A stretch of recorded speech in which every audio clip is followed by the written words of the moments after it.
C'est au Bengale, entre l'Inde et le Bangladesh, qu'une mystérieuse maladie est observée pour la première fois en 1824.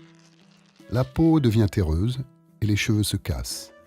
Fièvre, maux de tête, amaigrissement, mort. En 3 ans, l'épidémie provoque près de 750 000 morts dans la région. On baptise ce mal Kala Azar, qui signifie mal noir.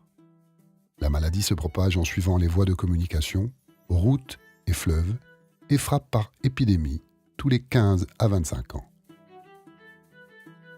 Au XXe siècle, le mal noir étend son territoire en Asie, en Afrique, comme au Soudan et en Éthiopie, le long des côtes méditerranéennes de l'Europe, jusqu'au Brésil.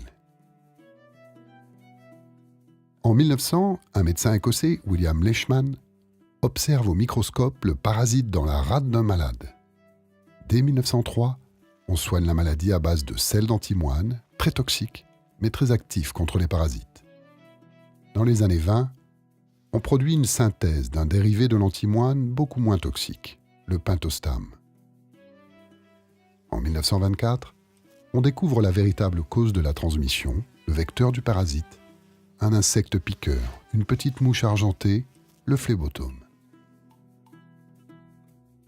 Dans les années 50, l'Organisation mondiale de la santé lance une grande campagne de pulvérisation de DDT, un insecticide pour éradiquer le paludisme. La tentative d'éradication échoue, mais l'insecticide se révèle, contre toute attente, fatal pour le phlébotome. Dans le courant des années 60, le Kala Azar semble alors éradiqué. Mais les moustiques du paludisme résistent de plus en plus au DDT. Progressivement, on abandonne les campagnes de pulvérisation au début des années 70. Les phlébotomes du Kala Azar prolifèrent à nouveau et de grandes épidémies meurtrières ressurgissent.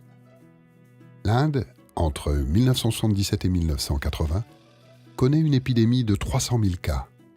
Au Soudan, en pleine guerre civile entre 1984 et 1994, 100 000 personnes sont emportées par le mal noir. Et de nos jours, chaque année, la maladie tue entre 20 000 et 30 000 personnes.